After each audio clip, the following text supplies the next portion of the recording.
Welcome back to APT Opinion, the place where we cut through the smoke of political spin to examine what really drives global decisions. And tonight we are looking at a dramatic move out of Washington. President Donald Trump has unveiled sweeping sanctions against Rosneft and Lukoil, Russia's two largest oil powerhouses. The official line? To pressure Vladimir Putin into ending the war in Ukraine. But behind the sound bites and slogans, there's a much more complicated story, one that goes beyond geopolitics into energy dominance, global dependence, and the long chess game between two men who both see themselves as masters of strategy.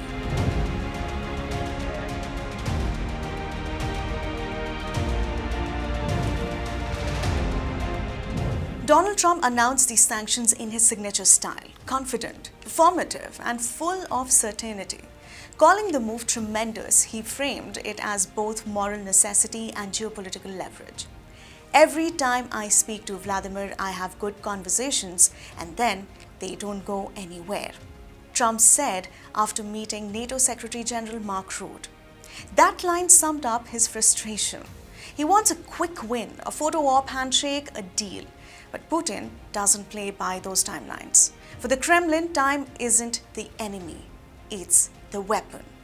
Now let's understand the scale of what's being targeted. Rosneft isn't just another oil company, it's practically an arm of the Russian state, helmed by Igor Sechin, one of Putin's most trusted confidants since his KGB days. Lukoil, meanwhile, is Russia's largest private energy firm, exporting vast quantities of crude across Europe and Asia. Between them, the two companies pump and ship roughly 3.1 million barrels of oil every single day, nearly half of Russia's total output, and about 6% of global supply. That's a colossal footprint. If the global oil market were a nervous system, these two firms are the arteries that keep it flowing. So what happens when Washington decides to choke those arteries? The short answer? Turbulence. The long answer, consequences that may stretch far beyond Moscow's borders. Treasury Secretary Scott Bessent called these sanctions a response to Putin's refusal to end this senseless war, saying these companies fund the Kremlin's war machine. But the timing of the announcement is no accident. It came just a day after Trump indefinitely shelved his planned meeting with Putin in Budapest, a meeting the White House had hyped as a potential turning point in the Ukraine conflict. In other words, this move is not just about economics, it's also a message. Donald Trump wanted to show frustration without looking weak. At the same Oval Office meeting, NATO's Mark Rutte praised the sanctions, saying they would put more pressure on Putin. The European Union quickly echoed Washington's tone, unveiling its 19th sanctions package, which bans imports of Russian liquefied natural gas, a resource Europe still relies on for winter heating. The UK too slapped identical measures against Rosneft and Lukoil last week. Chancellor Rachel Reeves declared that there's no place for Russian oil on global markets. But here's the contradiction. Those same markets still depend heavily on Russian energy. Even after 2 years of war and countless embargoes, Russia remains one of the world's top 3 oil exporters. Its crude still flows, not to Europe anymore, but to the east. China, India, and Turkey have emerged as its biggest customers, keeping Moscow's oil revenues alive. In fact, India alone has become a surprise player in this equation. Before the war, it imported almost no Russian oil. Now it's buying billions worth of discounted barrels, refining them and selling them onward to global markets, often at a profit. Trump knows this, and so he's now urging India and China to curb their Russian imports. He even claimed that Indian Prime Minister Narendra Modi told him Delhi wasn't going to buy much oil from Russia anymore. Whether that's diplomatic politeness or an actual pledge is unclear. But let's be honest, India's energy security will always come before Washington's political optics. This brings us to the deeper question. What do these sanctions actually achieve? But that's the key, diplomacy. Sanctions are not strategies on their own. They are leverage for negotiation. From a historical standpoint, Russia's resilience under pressure has been nothing short of extraordinary. Every round of Western sanctions since the 2014 annexation of Crimea was meant to weaken the Kremlin.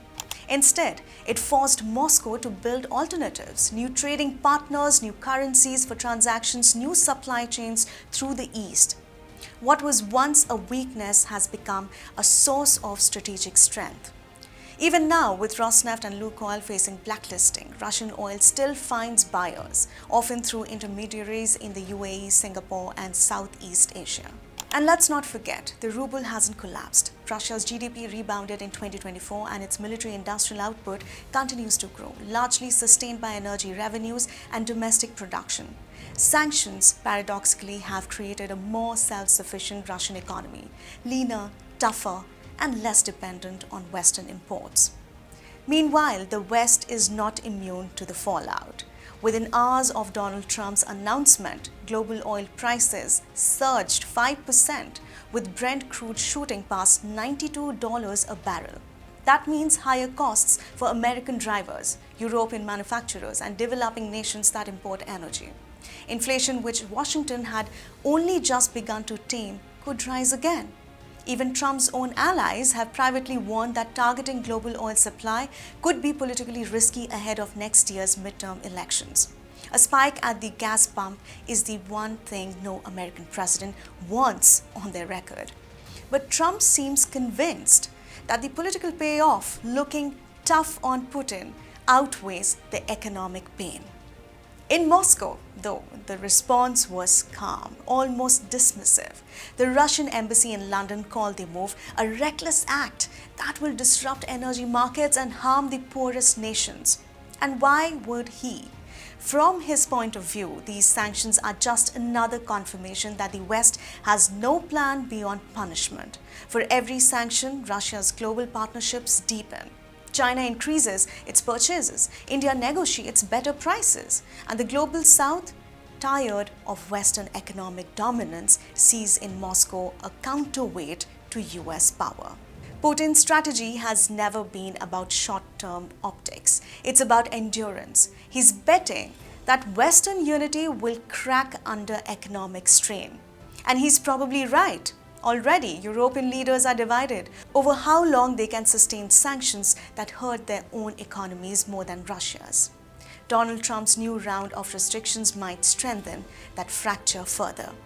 In this sense, Trump's latest announcement might be more about political theater than practical impact. It sends a message to allies, to voters, and to Putin that America is still doing something. But what it really does is inject fresh volatility into an already fragile global energy system. If anything, the bigger story here is not the sanctions themselves, but what they reveal, the limits of Western coercion in a multipolar world. The era when Washington could dictate global energy flows is ending. The new reality is one where Russia, China, and India can together reshape how power and petroleum move across continents. And Putin knows it. He's been preparing for it since 2014. So as Donald Trump celebrates his tremendous sanctions and European leaders tweet their support, Moscow is already recalibrating, renegotiating contracts and reinforcing financial systems that bypass the dollar. The West may think it's tightening the noose, but Russia seems increasingly comfortable breathing through other airways. The real question is, will these sanctions bring peace or prolong the stalemate? Because if history is any guide, punitive measures alone don't end wars. They entrench them. They deepen grievances, harden resolve, and push both sides further from compromise. Donald Trump calls it a strategic move. The Kremlin calls it an economic provocation. And the rest of the world, it's bracing for higher oil prices, disrupted markets, and the uneasy realization that energy has once again become the front line of modern conflict. You're watching APT Opinion, where analysis goes beyond the headlines. Keep questioning, keep challenging, and stay tuned as we continue to track how this high-stakes power play between Trump and Putin reshapes not just the war in Ukraine, but the balance of the global order itself.